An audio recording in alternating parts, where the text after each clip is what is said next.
Chers internautes et fidèles de BLTV, bonsoir et bienvenue sur votre émission « Que doit-on comprendre ?» Une émission qui apporte lumière et éclaircissement sur tous les sujets et situations de la vie courante. Aujourd'hui, nous allons parler sur cette émission du décès en milieu bâtonnier. Merci de vous asseoir confortablement sur vos chaises pour suivre et entendre ce qui va venir.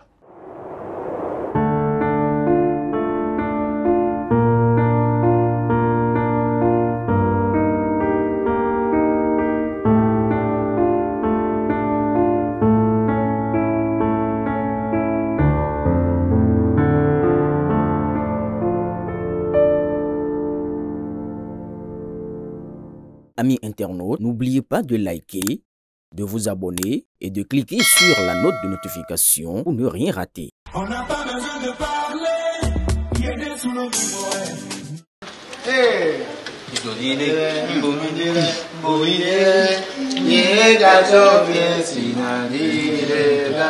Alléluia. Fête Ignamtele du 13 au 17 prochaine, ici à Agualand. Vous venez manger, hein? Vous venez savourer, hein? Tu es satisfait. Tu es satisfait.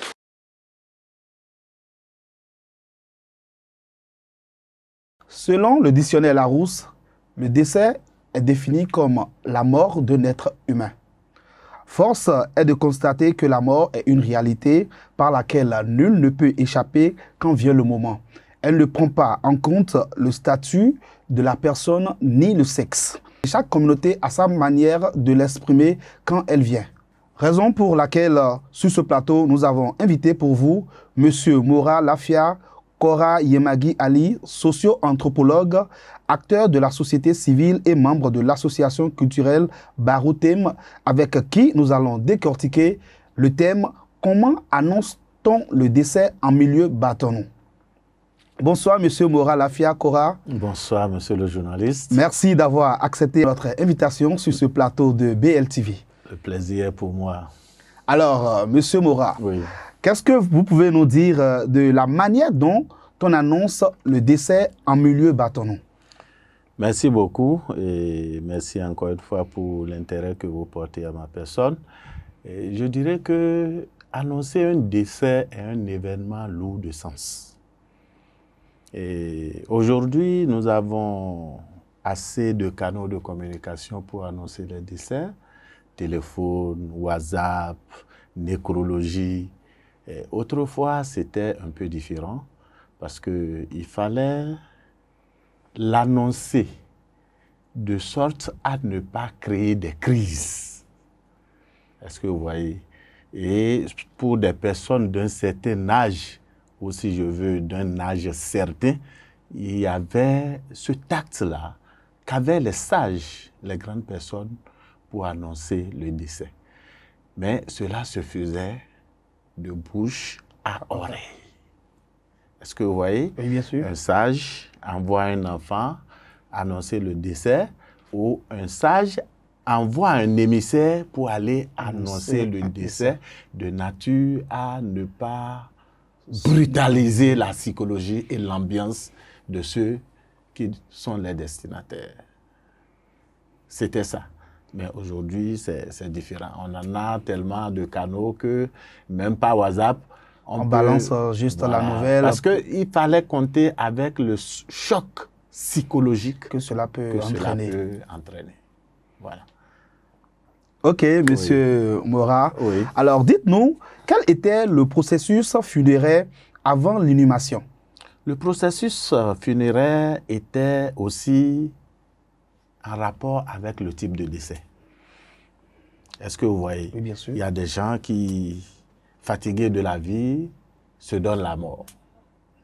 Il y a des gens qui, tombaient malades et prenaient du volume, si je peux ainsi le dire, prenaient du volume, et ce n'était pas la même façon de traiter. Le traitement était fonction de la façon dont l'intéressé, dont la mort est survenue. Est-ce que vous voyez? Sinon, généralement, il y a la purification du corps, comme on le connaît, presque en milieu bâtonné aussi musulman. Il y a la purification du corps et puis maintenant la réalisation de la tombe, et on invitait les fossoyeurs qui sont des spécialistes de cette pratique-là à procéder à l'inhumation. Ok, alors dites-nous, Monsieur Mora, Oui. comment alors cela se faisait pour les cas de ceux qui se sont donné la mort? Celui qui s'est donné la mort, par exemple, la plupart du temps, ça dépend du lieu aussi. Où Si cela c'est s'est en passé. brousse, Oui. et généralement, on faisait en même temps la tombe.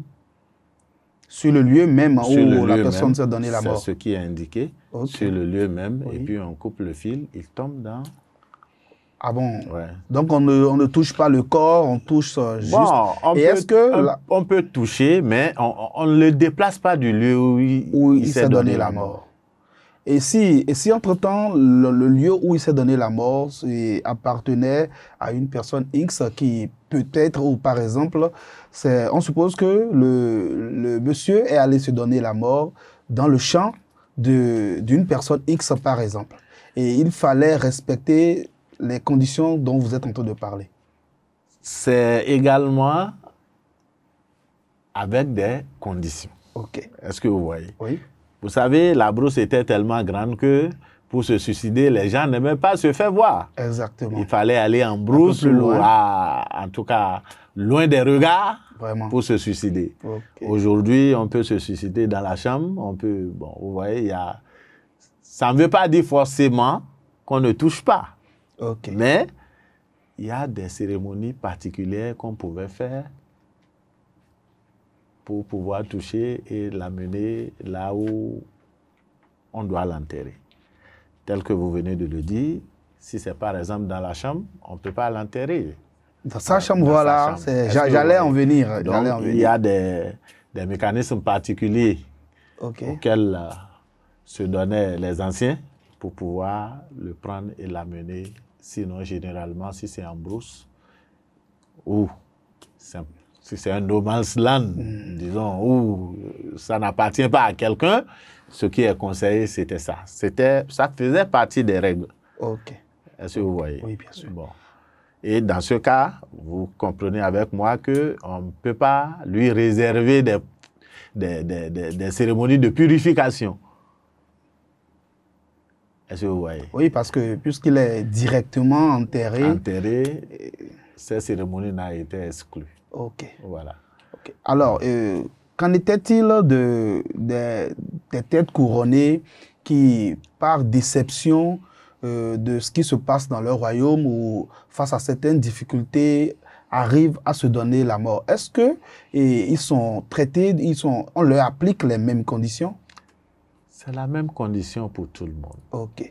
C'est la même condition. Sauf que pour le cas, Oui. le mécanisme d'annonce est différent. D'accord. Est-ce que vous voyez? Oui. Si c'est un dignitaire, par exemple, hein, si c'est un roi, ce n'est pas la même situation. L'annonce se fait autrement. Est-ce que vous voyez? Il y a en milieu Bariba ce que nous appelons les tam-tams de guerre. Ok.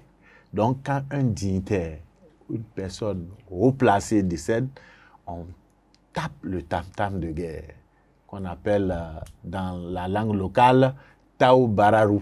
Tao Bararu, qui veut dire, Tao Gonkwa. ça veut dire tam-tam de guerre. Tam-tam de guerre. En français. C'est-à-dire le son du tam-tam de guerre. Ok. C'est ça, on jouait. Et c'était souvent accompagné également des coups de fusil. Des coups de fusil pour annoncer qui est en train de tirer. Bon, et on comprend que bon, c'est Quelque chose s'est une passé. sommité qui est partie. Ok. Et pour les rois, par exemple, c'est comme si on dit la brousse nous a envahis. Si je dois traduire le vernaculaire. Ok. C'est comme si la brousse nous a envahis et vous allez voir les jeunes même quitter le village, rentrer en brousse d'abord et habillés d'une façon exceptionnelle. Vous savez, le taco, c'est l'habit Des Bariba. distinctif des Bariba. Oui, oui. Et le taco, normalement, ne se porte pas sans chapeau Bien sûr. Celui qui est bien habillé en taco, il doit porter Son chapeau. son chapeau. Mais quand la mort du roi survient, au-delà du fait que on porte le chapeau avec le taco, on enlève le chapeau, mais là, on renverse l'habit.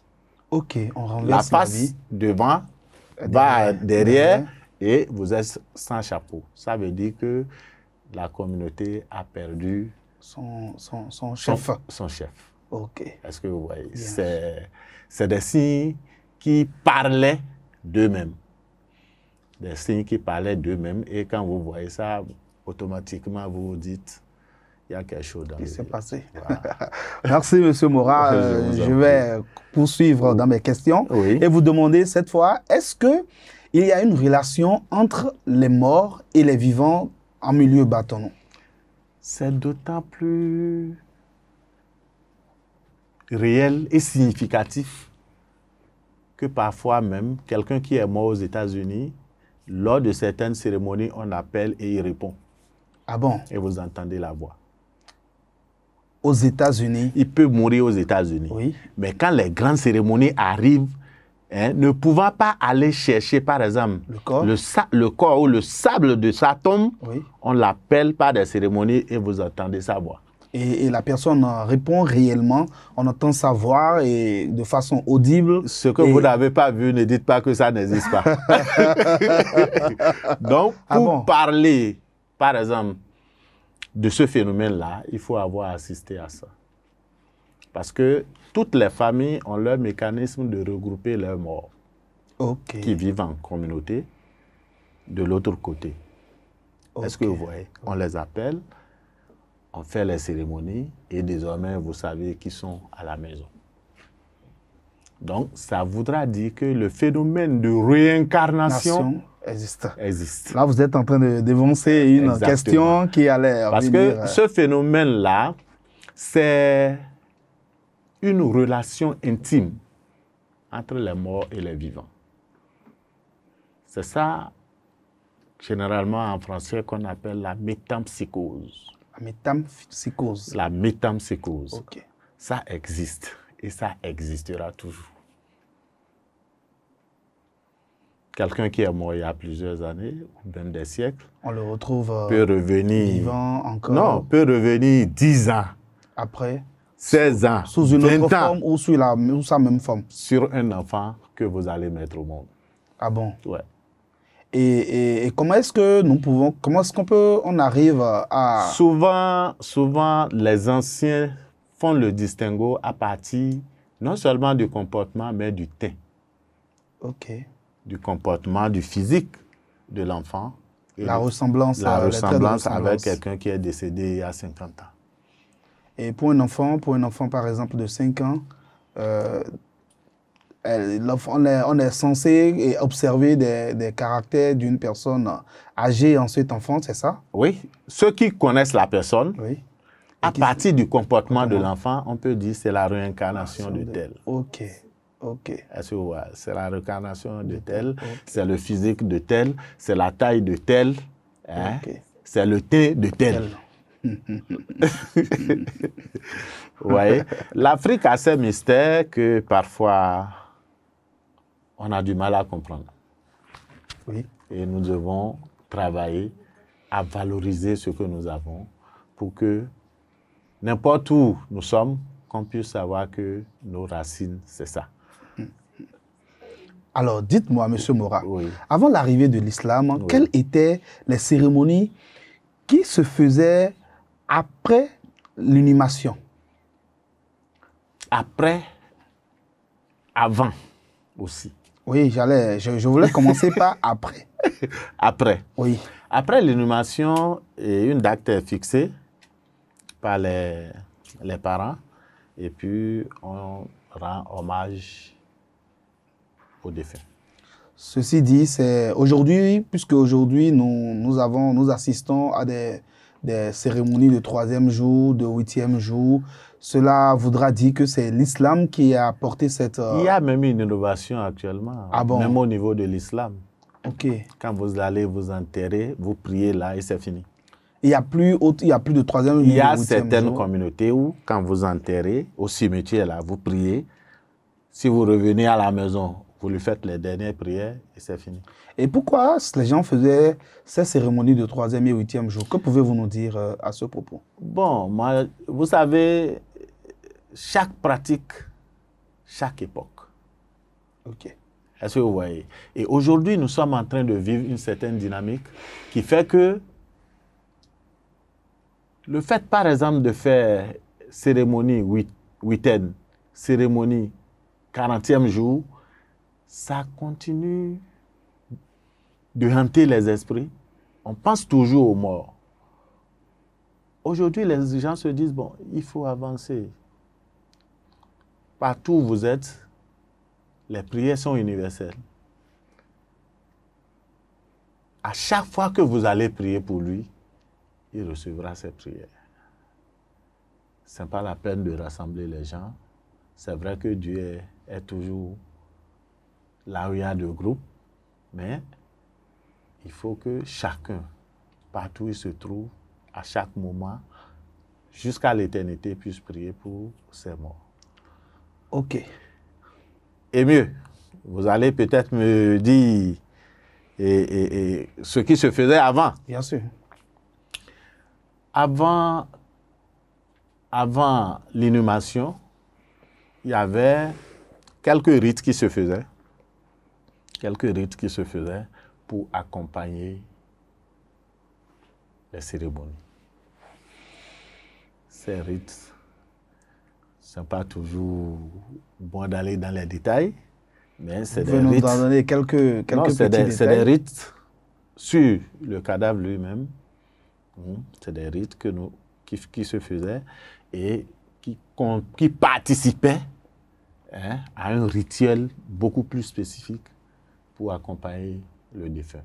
Et ces rites-là ne pouvaient parfois pas se faire lorsque la personne n'est pas âgée. Est-ce que vous voyez? Oui. S'il est enfant, on pourrait attendre, par exemple, que quelqu'un d'âgé dans la famille qui décède et, comme pour dire, lui, il est grand et il faut que le petit puisse venir, ils iront ensemble. Pour le faire accompagner. Pour le faire accompagner. Waouh. Est-ce que vous voyez? Un enfant très jeune pouvait ne pas bénéficier. Mais quand son grand frère ou son aîné décède, on prend par exemple une partie de la tombe, le sable de la tombe, Oui. pour accompagner le grand frère. J'ai pas bien compris. Vous n'avez pas compris. Oui. Un jeune décède, Oui. on ne lui fait pas ce rituel. Oui. Mais quand quelqu'un de plus âgé que lui décède, Oui. on prend le sable de sa tombe À lui. à lui pour pouvoir faire le même rituel Ok. avec donc son grand frère. Ok. On utilise un peu du sable de sa tombe pour faire le rituel. Voilà. Maintenant, son grand frère, lui, on lui fait le rituel de façon spécifique. Mais lui, comme il est déjà enterré, on ne peut plus prendre en tout cas, quelques éléments pour le rituel. Oui. Donc, on prend le sable de sa tombe et on fait en Et sorte... pour ce rituel, il n'y a que le sable qui est pris ou il y a d'autres choses que vous ne voulez pas Non, dévoiler? c'est le sable. C'est le sable. Alors, et dites-moi, Oui. ces genres de rituels Oui. avec la religion islamique font bon chemin? Bon, vous savez, hein, vous et moi, vous êtes spécifiques en vous. Et je suis spécifique en moi. C'est la question de croyance. Nos parents avaient leur croyance avant l'arrivée de l'islam. C'est vrai que par des procédés d'intégration ou des procédés de prêche et autres, beaucoup sont rentrés dans les religions étrangères. Ça n'empêche pas que chacun garde ses spécificités. Pourquoi vous appelez la religion islamique et les autres religions étrangères? Religion étrangère, Oui. parce que nous ne sommes pas nés dedans. C'est pas la force du temps qu'on a fini par les adopter et je peux dire c'est devenu des religions secondaires.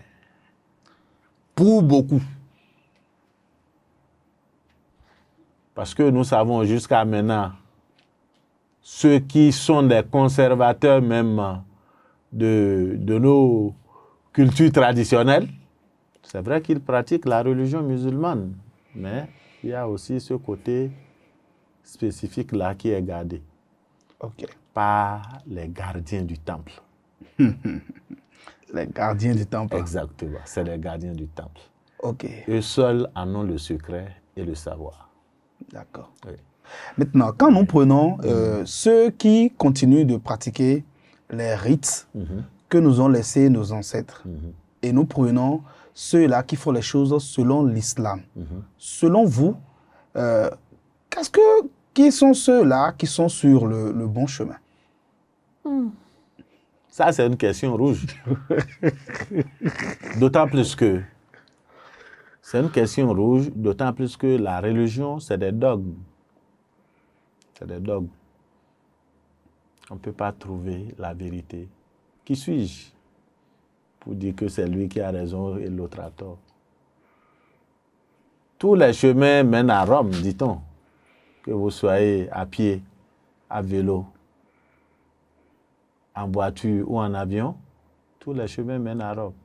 Peut-être que la durée n'est toujours pas la même. Mais nous prions Dieu, le miséricordieux, qui nous oriente. Personne ne sait, dans ce monde-là, ne peut nous dire ce que je fais, c'est ça qui est juste. C'est faux. Parfois, le païen a plus de facilité que le premier religieux qui dort même à la mosquée. Ouais. Ouais. C'est vrai, puisque tout dépend aussi de la façon dont chacun mène sa vie et les comportements de chacun. Exact. Ok. Parce que parfois, on a l'impression que c'est nous qui sommes l'exemple à suivre. Parce que nous sommes des pratiquants fervents de la Mais religion. en réalité, la religion, là, C'est dans le cœur. vous ne faites pas du mal aux autres Bien sûr. tant que vous ne voudriez pas qu'on vous fasse du Du mal. mal aussi. Mais faites du mal parce que Dieu va vous excuser et vous allez dormir à la mosquée. Non, le païen est plus... Alors, Monsieur Mora, Oui. on a entendu dire que dans la communauté Bâton-nous, que parfois, quand une personne X décède et dont on n'a pas compris la provenance ou la source de sa mort, et on suspecte qu'elle a été tuée par quelqu'un, qu'il y a une possibilité de demander au mort d'aller se venger de lui-même. Est-ce que cela est vraiment possible? Qu'une personne déjà décédée se lève parce qu'on lui a fait des rituels, on lui a demandé d'aller aussi se venger. Bon, moi, je ne connais pas ce procédé, mais je sais que le karma existe. Hein? Le karma existe. Quand vous faites du mal, vous récoltez le mal. Bien sûr. Est-ce que vous voyez? Ça peut régler beaucoup de choses entre nous, mais ce type de pratique, je ne peux pas dire, parce que j'ai jamais fait, j'ai jamais vu. Hein? Mais je sais que le karma existe et qui nous recommande de faire toujours du bien. Voilà. Ok, merci Monsieur Mora. Nous voici au thème de cette émission et nous n'avons pas la prétention d'avoir parcouru tous les contours de notre thème, mais nous sommes quand même convaincus que vous avez été édifiés de toutes les explications que nous ont apportées notre invité, Monsieur Mora. Une fois encore, merci à vous, chers internautes. Merci de rester toujours fidèles à notre chaîne BLTV et surtout, n'oubliez pas de cliquer sur la cloche de notification pour avoir accès à toutes les informations BLTV avant de vous déconnecter. Merci et à la prochaine.